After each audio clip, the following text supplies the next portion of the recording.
Hello viewers, मैं astrologer doctor Shifali. आज श्री शिव महापुराण का रुद्र संहिता का अध्याय 5 लेकर आपके सामने आई हूँ। श्लोक और अर्थ का पठन करूँगी, आप जरा ध्यान से सुने। और जैसे ही मैं समग्र शिव परिवार को नमन करती हूँ वैसे ही ओम शिवक्रतुंड महाकाय सूर्यकोटि समप्रभ निर्विघ्नं कुरु मे देव सर्वकार्येषु सर्वदा। ओम श्री विनायक प्रसन्नोस्तु। ओम गणपतये नमः। ओम श्री उमा महेश्वराभ्यां नमः। जय पार्वती माता, जय कार्तिकेय स्वामी। ओम नमः शिवाय, ओम नमः शिवाय, ओम नमः शिवाय। अथ पंचमो अध्यायः। नारद जी का शिव तीर्थों में भ्रमण, शिवगणों को शापोद्धार की बात बताना तथा ब्रह्मलोक में जाकर ब्रह्मा जी से शिव तत्व के विषय में प्रश्न करना।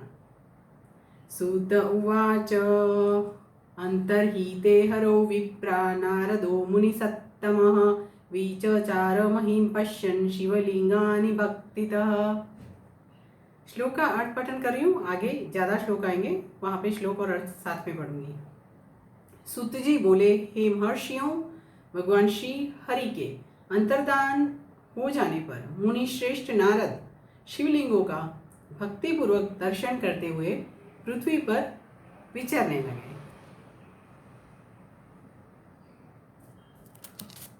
आगे श्लोक। पृथिव्या अटनं कृत्वा शिवरूपाण्यनेकशः ददर्श प्रीतितो विप्रा भुक्तिमुक्तिप्रदानि सः। अथ तं विचरन्तं को नारदं दिव्यदर्शनं ज्ञात्वा शम्भुगणोतोऽतु सुचित्तमुपजग्मतुः। शिरसासु प्रणम्याशु गणावूचतुरादरात् गृहीत्वा चरणौ तस्य शापोद्धारेच्छया च तौ। शिवगणावुचतुः ब्रह्मपुत्र सुरर्षेहि शृणु प्रीत्यावयोर्वचः तवापराधकर्तारा वावां विप्रौ न वस्तुतः आवां हरगणो विप्र तवागस्कारिणौ मुने। स्वयंवरे राजपुत्र्या मायामोहितचेतसा त्वया दत्तश्च नौ शापः परेश प्रेरितेन। ज्ञात्वा कुसमयं तत्र मौनमेव हि जीवनं स्वकर्मणः फलं प्राप्तं कस्यापि न हि दूषणं। सुप्रसन्नो भव विभो कुर्वनुग्रहमद्यनौ। सूत उवाच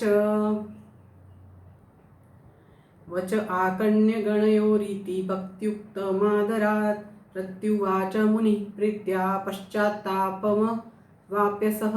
नारद उवाच शृणुतं मे महादेव गणो मान्यतमौ सतां वचनं सुखदं मोह निर्मुक्तं च यथार्थकं। पुरा मम मतिर्भ्रष्टासीच्छी वेच्छावशाद्ध्रुवं सर्वथा मोहमापन्नः शप्तवान् वां कुशे मुषिः। यदुक्तं तत्तथा भावि तथापि शृणुतां गणो शापोद्धारमहं वच्मि क्षमेथामद्य मध्य में। ब्राह्मणों, भूमंडल पर घूम फिरकर उन्होंने भोग और मोक्ष देने वाले बहुत से शिवलिंगों का प्रेम पूर्वक दर्शन किया। ये जो बात है वो नारद जी के लिए बताई गई है। दिव्यदर्शी नारद जी भूतल के तीर्थों में विचर रहे हैं और इस समय उनका चित्त शुद्ध है, यह जानकर वे दोनों शिवगण उनके पास गए। वे दोनों शिवगण शाप से उद्धार की इच्छा से आदर पूर्वक मस्तक झुकाकर भली भांति प्रणाम करके मुनि के दोनों पैर पकड़कर आदर पूर्वक उनसे कहने लगे। शिवगण बोले, हे ब्रह्मपुत्र देवर्षि, प्रेम पूर्वक हम दोनों की बातों को सुनिए। वास्तव में हम दोनों ही आपका अपराध करने वाले हैं, ब्राह्मण नहीं है। हे मुने, हे विप्र, आपका अपराध करने वाले हम दोनों शिव के गण हैं। राजकुमारी श्रीमती के स्वयंवर में आपका चित्त माया से मोहित हो रहा था। उस समय परमेश्वर की प्रेरणा से आपने हम दोनों को शाप दे दिया। वहाँ कुसमय जानकर हमने चुप रह जाना ही अपनी ही जीवन रक्षा का उपाय समझा। इसमें किसी का दोष नहीं है। हमें अपने कर्म का ही फल प्राप्त हुआ है। प्रभु, अब आप प्रसन्न होइए और हम दोनों पर अनुग्रह कीजिए। सुत जी बोले, उन दोनों गणों के द्वारा भक्ति पूर्वक कहे गए वचनों को सुनकर पश्चाताप करते हुए देवर्षि नारद प्रेम पूर्वक कहने लगे। नारद जी बोले, आप दोनों महादेव के गण हैं और सत्पुरुषों के लिए परम सम्माननीय है, अतः मेरे मोह रहित एवं सुखदायक यथार्थ वचन को सुनिए। पहले निश्चय ही स्वेच्छावश मेरी बुद्धि भ्रष्ट हो गई थी और मैं सर्वथा मोह के वशीभूत हो गया था, इसलिए आप दोनों को कुबुद्धि वाले मैंने श्राप दे दिया। हे शिवगणों, मैंने जो कुछ कहा है वह वैसा ही होगा, फिर भी मेरी बात सुने। मैं आपके लिए शापोद्धार की बात बता रहा हूँ। आप लोग आज मेरे अपराध को क्षमा कर दें। आगे के श्लोक का पठन।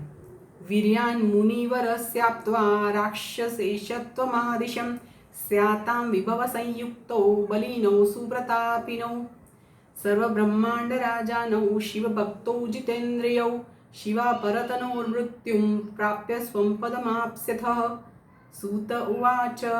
इत्याकर्ण्यमुनेर्वाक्यं नारदस्य महात्मनः उपोहरगणो प्रीतो स्वं पदं जग्मतुर्मुदा। नारदोऽपि परं प्रीतो ध्यायन् शिवमनन्यदीः विचचार महिं पश्यन् शिवतीर्थान्यभीक्ष्णशः।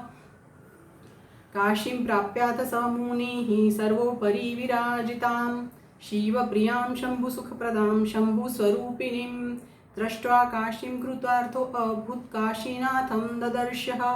आनर्च परमप्रीत्या परमानन्दसंयुक्तः समुदः सेव्यतां काशीं कृतार्थो मुनिसत्तमः। नमन् सवर्णयन् भक्त्या संस्मरन् प्रेमविवलः ब्रह्मलोकं जगामाथ शिवस्मरणसन्मतिः। शिवतत्त्वं विशेषेण ज्ञातुमिच्छुः स नारदः। नत्वा तत्र विधिं भक्त्या स्तुत्वा च विविधैस्तवैः प्रपच्छ शिवसत्तत्त्वं शिवसंयुक्तमानसः। नारद उवाच। ब्रह्मन् ब्रह्मस्वरूपज्ञ पितामह जगत्प्रभो त्वप्रसादान्मया सर्वं विष्णोर्माहात्म्यमुत्तमं भक्तिमार्गं ज्ञानमार्गं तपोमार्गं सुदुस्तरं दानमार्गं च तीर्थानां मार्गं च श्रुतवानहम्। अर्थ का पठन कर रही हूँ। मुनिवर विश्रवा के वीर्य से जन्म ग्रहण करके आप संपूर्ण दिशाओं में प्रसिद्ध कुंभकर्ण रावण राक्षस राज का शरीर प्राप्त करेंगे और बलवान वैभव से युक्त तथा परम प्रतापी होंगे। समस्त ब्रह्मांड के राजा होकर शिव भक्त एवं जितेंद्रिय होंगे और शिव के ही दूसरे स्वरूप श्री विष्णु के हाथों मृत्यु पाकर फिर आप दोनों अपने पद पर प्रतिष्ठित हो जाएंगे। सुत जी बोले, हे महर्षियों, महात्मा नारद मुनि की यह बात सुनकर वे दोनों शिवगण प्रसन्न होकर सानंद अपने स्थान को लौट गए। नारद जी भी अत्यंत आनंदित हो अनन्य भाव से भगवान शिव का ध्यान तथा शिव तीर्थों का दर्शन करते हुए बारंबार भूमंडल में विचरने लगे। अंत में वे सबके ऊपर विराजमान काशीपुरी में गए, जो शिव जी की प्रिय शिव स्वरूपिणी एवं शिव को सुख देने वाली है। काशीपुरी का दर्शन करके नारद जी कृतार्थ हो गए। उन्होंने भगवान काशीनाथ का दर्शन किया और परम प्रीति एवं परमानंद से युक्त हो उनकी पूजा की। काशी का सानंद सेवन करके वे मुनि श्रेष्ठ कृतार्थ का अनुभव करने लगे और प्रेम से विवल हो उसका नमन वर्णन तथा स्मरण करते हुए ब्रह्मलोक को गए। निरंतर शिव का स्मरण करने से शुद्ध बुद्धि को प्राप्त देवर्षि नारद ने वहां पहुंचकर विशेष रूप से शिव तत्व का ज्ञान प्राप्त करने की इच्छा से ब्रह्मा जी को भक्तिपूर्वक नमस्कार किया और नाना प्रकार के स्तोत्रों द्वारा उनकी स्तुति करके उनके शिव तत्व के विषय में पूछा। उस समय नारद जी का हृदय भगवान शंकर के प्रति भक्ति भावना से परिपूर्ण था। नारद जी बोले, हे ब्रह्मन, परब्रह्म परमात्मा के स्वरूप को जानने वाले हे पितामह, हे जगत प्रभु, आपके कृपा प्रसाद से मैंने भगवान विष्णु के उत्तम महात्म्य का पूर्णतया ज्ञान प्राप्त किया है। भक्ति मार्ग, ज्ञान मार्ग, अत्यंत दुस्तर तपो मार्ग, दान मार्ग तथा तीर्थ मार्ग का भी वर्णन सुना है। परंतु शिव तत्व का ज्ञान मुझे अभी तक नहीं हुआ है। मैं भगवान शंकर की पूजा विधि को नहीं जानता, पूजा विधि को भी नहीं जानता। अतः हे प्रभु, आप क्रमशः इन विषयों को तथा भगवान शिव के विविध चरित्रों को मुझे बताने की कृपा करें। आगे के श्लोक और अर्थ का पठन। न ज्ञातं शिवतत्त्वं च पूजा विधि मतः क्रमात् चरित्रं विविधं तस्य निवेदय मम प्रभो। निर्गुणो अपि शिवस्तात् सगुणः शङ्करः कथं शिवतत्त्वं न जानामि मोहितः शिवमायया। सृष्टेः पूर्वं कथं शम्भुः स्वरूपेण प्रतिष्ठितः सृष्टिमध्ये स हि कथं क्रीडन् संवर्तते प्रभुः।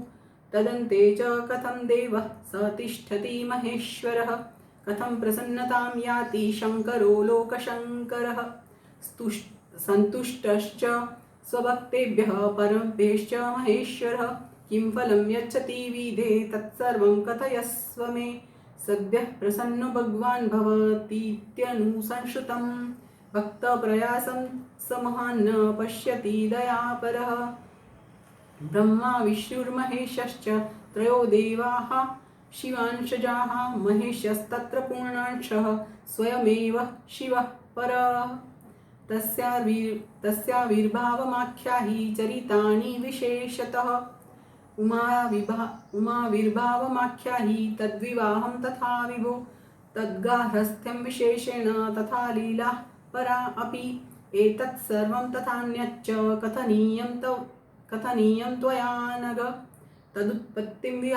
तदुत्पत्तिं विवाहं च शिवायास्तु विशेषतः प्रब्रूहि मे प्रजानाथ गुहजन्म तथैव च। बहुभ्यश्च श्रुतं पूर्वं न तृप्तो अस्मि जगत्प्रभो अतस्त्वां शरणं प्राप्तः कृपां कुरु ममोपरि। इति श्रुत्वा वचस्तस्य नारदस्याङ्गजस्य हि उवाच वचनं तत्र ब्रह्मालोकपितामहः। यहाँ पे पंचम अध्याय जो है परिपूर्ण हो रहा है, उसके अर्थ का पठन करने के बाद मैं बता रही हूँ। हे तात, शिव तो निर्गुण होते हुए भी सगुण है, यह कैसे संभव है? शिव की माया से मोहित होने के कारण मैं शिव के तत्व को नहीं जान पा रहा हूँ। सृष्टि के पूर्व भगवान शंकर किस स्वरूप से अवस्थित रहते हैं और सृष्टि के मध्य में कैसी क्रीड़ा करते हुए स्थित रहते हैं। सृष्टि के अंत में वे देव महेश्वर किस प्रकार से रहते हैं और संसार का कल्याण करने वाले वे सदाशिव किस प्रकार प्रसन्न रहते हैं। हे विधाता, वे संतुष्ट होकर अपने भक्तों और अन्य लोगों को कैसा फल देते हैं, वह सब हमें बताए। मैंने सुना है कि वे भगवान तत्काल प्रसन्न हो जाते हैं। परम दयालु वे भक्त के कष्ट को नहीं देख पाते हैं। ब्रह्मा, विष्णु और महेश ये तीनों देव शिव के ही अंश है। महेश उनमें पूर्ण अंश है और स्वयं में वे परात्पर शिव है। आप उन महेश्वर शिव के आविर्भाव एवं उनके चरित्र को विशेष रूप से कहें। हे प्रभु, इस कथा के साथ ही उमा पार्वती जी के आविर्भाव और उनके